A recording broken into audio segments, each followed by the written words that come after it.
Salam dostlar, bugün sizlerle birlikte Brawl Stars'a yan hesabımı kutu açılım videosu yapacağım dostlar. Kutu açmadan önce kanalıma abone olun, videomu beğenmeyi unutmayın ki böyle videolar tez gelsin dostlar. Neyse açmaya başlayaq, görək nə çıxacaq, izləyək görək. Qəmli. Görək nə verir dostlar. 10 simcəs.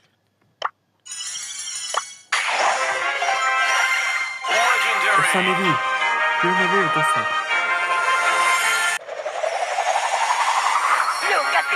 Lola verir dostlar, təzə karakterimiz istəsəniz.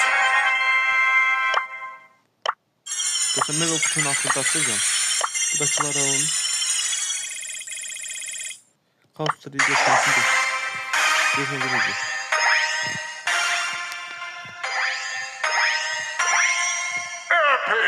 Desans yazıp bir şey vermeyecek. Görək mega kutudan ne verecek. 9 yazdı. Görək. Şöyle bir şey verir. Bir şey vermez dostlar. Neyse. Kanalıma abone olun, videomu beğenmeyi unutmayın. Görüşürüz dostlar. Hoşça kalın. Bay bay.